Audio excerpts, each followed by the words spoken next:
വനം വകുപ്പിൻ്റെ 80 പേരടങ്ങുന്ന പ്രത്യേക സംഘമാണ് മുടക്കൊല്ലി, ഗാന്ധിനഗർ, കൂടല്ലൂർ ഭാഗങ്ങളിൽ തിരച്ചിലിനിറങ്ങിയിരിക്കുന്നത്.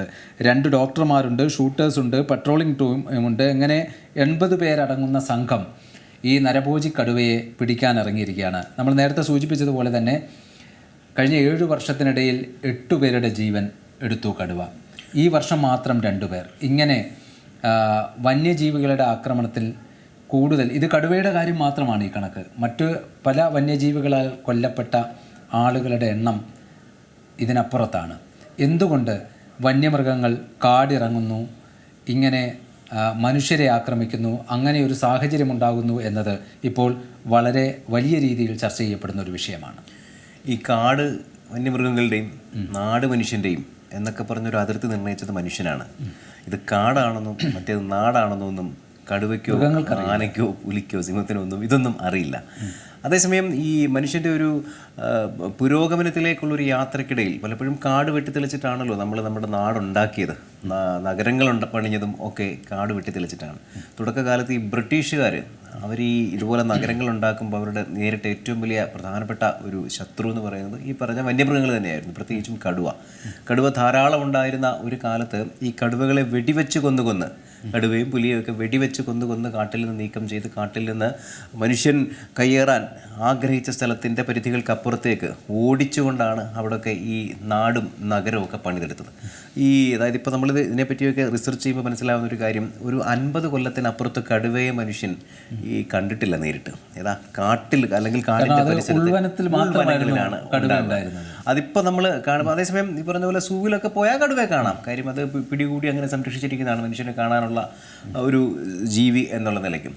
കണ്ടിട്ട് കാട്ടിൽ പോയി കാണാൻ പറ്റില്ല എന്നുള്ളതുകൊണ്ട് കാട്ടിൽ നിന്ന് പിടിച്ചു കൊണ്ടുവന്ന് എല്ലാവർക്കും വന്ന് കാണാൻ കടുവയെ സൂവിലിട്ടിട്ടുണ്ട്, അങ്ങനെ കാണാം.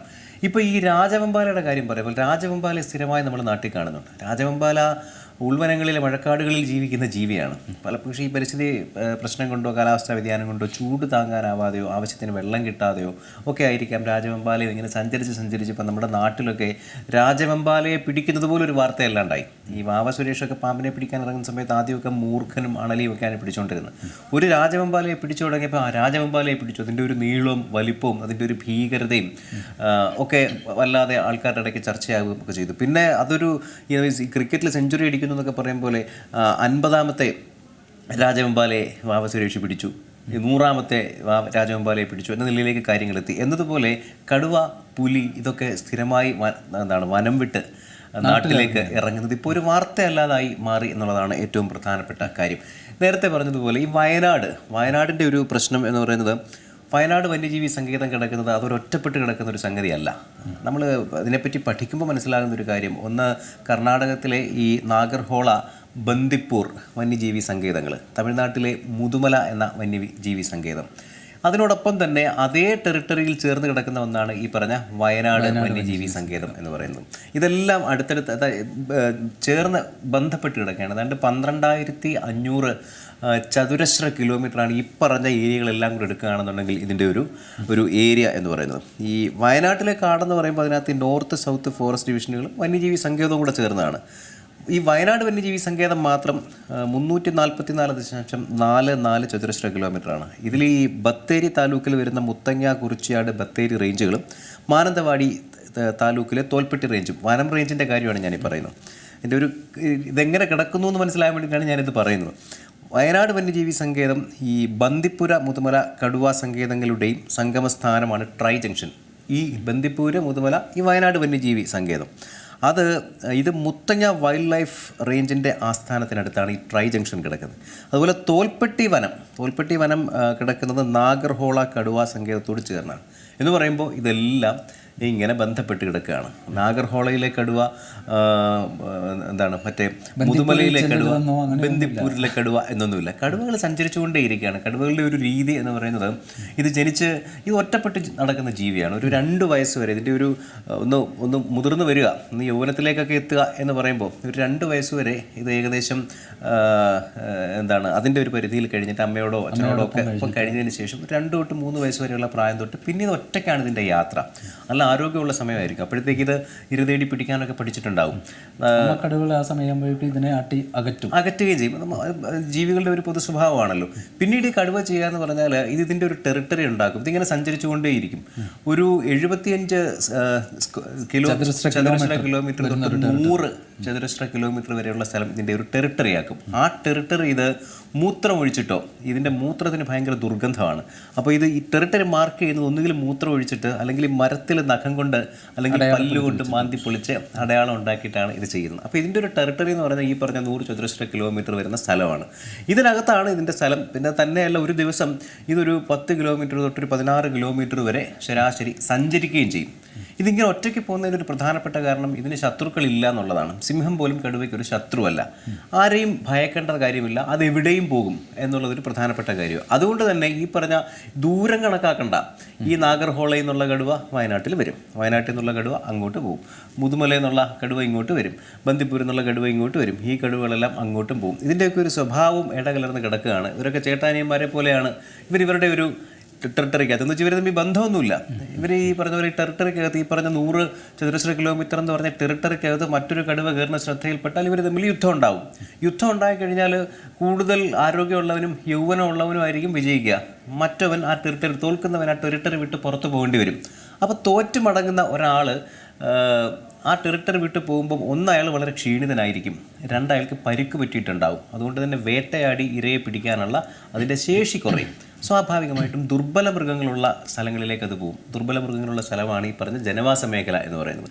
ഈ പറഞ്ഞതുപോലെ മനുഷ്യനെ കിട്ടിയാലും ആട്, പട്ടി ഇതുപോലെയുള്ള ജീവികളെയൊക്കെ കിട്ടിയാലും ഇത് പിടിച്ചു തിന്നും ആ സമയത്ത്. അതിന് മുമ്പേ ആരോഗ്യമുള്ള സമയം എന്ന് പറയുന്നത് ഈ പറഞ്ഞ പോലെ ആനക്കുട്ടികൾ, വലിയ കാട്ടുപോത്ത്, ഇതിനെയൊക്കെ വേട്ടയാടി കടുവ തിന്നും. ഒന്നിനെയും ഭയമില്ല. മുതലയൊക്കെ പിടിച്ചു തിന്നും. ഒന്നിനെയും കടുവയ്ക്ക് ഭയമില്ല.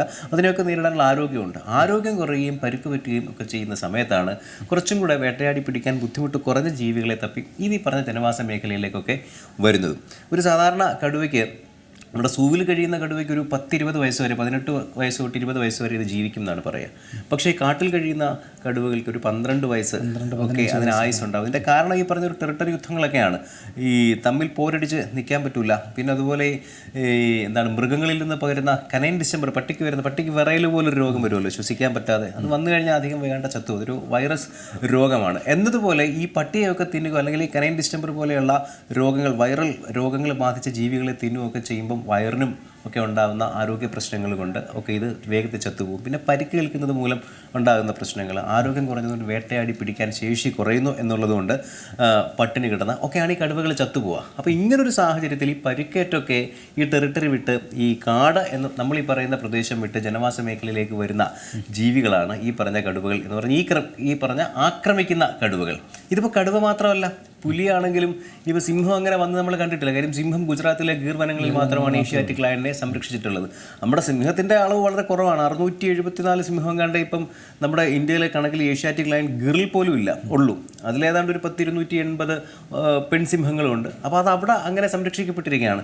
ഈ ബാക്കി ഈ കടുവയുടെ കാര്യം പറഞ്ഞാൽ ഒരു ഘട്ടത്തിൽ കടുവയുടെ എണ്ണം വല്ലാതെ കുറഞ്ഞപ്പോൾ ടൈഗർ പ്രോജക്റ്റിൻ്റെ ഭാഗമായിട്ട് ഈ വേട്ടയാടൽ ഏതാണ്ട് പൂർണ്ണമായിട്ടും, കടുവയെ വേട്ടയാടുന്നത് ഏതാണ്ട് പൂർണ്ണമായിട്ടും അവസാനിപ്പിക്കുകയും കടുവയുടെ ഏരിയയിലേക്ക് മനുഷ്യൻ കടന്നു കയറി ജീവിതം കരിപ്പിടിപ്പിക്കാനുള്ള പോക്ക് വേണ്ട, അതിനകത്ത് കയറി ഒന്നും ചെയ്യേണ്ട, അത് അവിടെ വഴിക്ക് ജീവിച്ചോട്ടെ എന്നൊക്കെയുള്ളൊരു തീരുമാനമെടുത്ത് കർശന നടപടികൾ സർക്കാർ നടപ്പാക്കിയതിൻ്റെ ഭാഗമായിട്ട് കടുവയുടെ എണ്ണം കുറച്ച് വർദ്ധിച്ചിട്ടുമുണ്ട്. ഒരുപക്ഷെ ഇതിനകത്ത് ചില തർക്കങ്ങളുണ്ടാവാം. അതായത് ഈ കടുവയുടെ എണ്ണം കണക്കാക്കുന്നത് സംബന്ധിച്ചുള്ള അത് ഇപ്പോൾ ഉണ്ട്, നേരത്തെ അത് ഇല്ലായിരുന്നു എന്നുള്ളതുകൊണ്ടാണ് തർക്കങ്ങളും ഉണ്ട് എന്ന് പറയുന്നത്. ഉള്ളതിനേക്കാൾ കൂടിയോ എന്നതിലൊക്കെ ആ കണക്കുകൾ എത്രത്തോളം ആധികാരികമാണ് നമുക്ക് ഇവരുടെ ഇടയിൽ തന്നെ ചില തർക്കങ്ങളുണ്ട്. ഇപ്പം നിലവിലുള്ള 2023 കടുവ സെൻസസ് അനുസരിച്ച് 3167 കടുവകളാണ് ഇന്ത്യയിലുള്ളത്.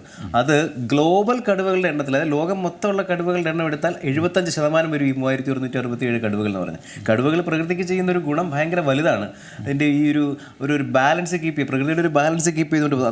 അത് നമ്മളിപ്പോൾ എന്തായാലും ഇപ്പോൾ അതിനെപ്പറ്റി ചർച്ച ചെയ്യുന്നില്ല, ചർച്ച ചെയ്യാനുള്ള സമയമല്ല എന്നുള്ളതുകൊണ്ട്. 2967 കടുവകളാണ് 2018 കണക്കനുസരിരിച്ച് ഇവിടെ ഉണ്ടായിരുന്നു. അപ്പോൾ ഈ കഴിഞ്ഞ 4 വർഷം കൊണ്ട് 200 കടുവകൾ കൂടിയിട്ടുണ്ട്. ഇത്രയും ടെറിട്ടറിയേ ഉള്ളൂ ഈ ടെറിട്ടറിക്ക്. ഈ നാഗർഹോളയിൽ തന്നെ ഏതാണ്ട് 100 ചതുരശ്ര കിലോമീറ്ററിനകത്ത് 10 മുതൽ 15 വരെ കടുവകളുണ്ട് എന്ന് പറയുമ്പോൾ ഈ കടുവകളുടെ പോപ്പുലേഷൻ കൂടുമ്പോൾ കടുവയ്ക്ക് കടുവയ്ക്ക് ടെറിട്ടറി വേണം. പലരും യുദ്ധങ്ങൾ അവിടെ സംഭവിക്കുന്നുണ്ട്, പലരും ടെറിട്ടറി വിട്ട് പുറത്ത് ചാടുന്നുണ്ട്. അതുകൊണ്ടൊക്കെയാണ് ഒന്ന് ജനവാസ മേഖലയിലേക്ക് വരുന്നത്. മറ്റൊന്ന് ഡോക്ടർ PS ഈസ, വന്യജീവി സംരക്ഷകനായ ഗവേഷകനായ അദ്ദേഹം പറയുന്നത് ഇവരുടെ ഒരു സ്വഭാവം നിർണ്ണയിക്കാൻ ബുദ്ധിമുട്ടുണ്ട്.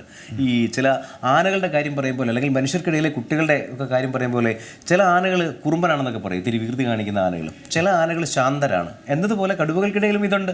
ഇത്തിരി വികൃതി കാണിക്കുന്ന കുറുമ്പനായ ഒരു കടുവ ഇതിനാരെയും ഭയക്കേണ്ടതില്ലാത്തത് കൊണ്ട് അത് തോന്നുന്ന വഴിയൊക്കെ സഞ്ചരിച്ചു എന്ന് വരാം. അങ്ങനെ വരുന്നവരുണ്ടാവാം. ആവാസ വ്യവസ്ഥയിൽ ചില പ്രശ്നങ്ങൾ ഉണ്ടായതുകൊണ്ട് ഇങ്ങനെ സഞ്ചരിച്ചു വരുന്നതുണ്ടാവാം. നേരത്തെ പറഞ്ഞതുപോലെ പരിക്കേറ്റ് ഇനി കാട്ടിലെരുതേടി തിന്നാൻ പറ്റില്ല എന്നുള്ളതുകൊണ്ട് കുറച്ചും കൂടെ ദുർബലരായ ജീവികളുള്ള, പിടിക്കാൻ നിർബന്ധിതമാകുന്ന കടുവകൾ ഉണ്ടാകാം. അപ്പോൾ ഇങ്ങനെയൊക്കെ ഉള്ള പ്രശ്നം നിലനിൽക്കുമ്പോൾ ഇതിനകത്തൊരു രസകരമായൊരു കണക്കും കൂടെ ഉണ്ട്. ഏറ്റവും കൂടുതൽ കടുവകളുള്ളത് മധ്യപ്രദേശിലാണ്, 526 കടുവകൾ. പിന്നെ കർണാടകയിലാണ് 524. കേരളത്തിൻ്റെ ഒരു കണക്കെടുക്കുമ്പോൾ 190 കടുവകളാണ് കേരളത്തിലുള്ളത്. ഈ പറഞ്ഞ വയനാട് മേഖലയൊക്കെയാണ് നമ്മളതിനകത്ത് കാണേണ്ടത്. അല്ലാതെയും കുറച്ചൊക്കെ അവിടെ ഇവിടെയൊക്കെ കാണുമായിരിക്കും. എന്നാലും ഏറ്റവും കൂടുതൽ, അതായത് നേരത്തെ ഈ കടുവകൾ എണ്ണം എടുത്തുകൊണ്ടിരുന്നത് കാൽപ്പാടുകൾ വെച്ചിട്ടാണ്. അപ്പോൾ അതിനൊരു ശാസ്ത്രീയത പോരാ എന്ന് ഒരു ധാരണ പരന്നപ്പോൾ, അല്ലെങ്കിൽ അങ്ങനൊരു നിരീക്ഷണത്തിലേക്ക് എത്തിയപ്പോഴാണ് ഈ ക്യാമറ ട്രാപ്പ് വെച്ചിട്ട് എടുക്കുകയും പിന്നെ ഈ പറഞ്ഞ പോലെ ഓരോ കടുവയുടെയും മുഖത്തെ, ശരീരത്തെ വരകൾ വ്യത്യസ്തമാണെന്നുള്ളതുകൊണ്ട് തിരിച്ചറിയാനും പറ്റും. ഇതിപ്പോൾ ഏകദേശം കൃത്യമായൊരു കണക്കാണെന്ന് നമുക്ക് വേണമെങ്കിൽ പറയാം. എന്നാലും കടുവകളുടെ എണ്ണം ഒരു 4 വർഷം ഉണ്ടായിരുന്നതിനേക്കാൾ കൂടി എന്നതൊരു പ്രശ്നമാണ്. അതാണ് പ്രശ്നം. ഏറ്റവും പുതിയ വാർത്തകളും വിശേഷങ്ങളും വിരൽ തുമ്പിലറിയാൻ സീ മലയാളം ന്യൂസ് എല്ലാ ഡിജിറ്റൽ പ്ലാറ്റ്ഫോമുകളിലും ലഭ്യം.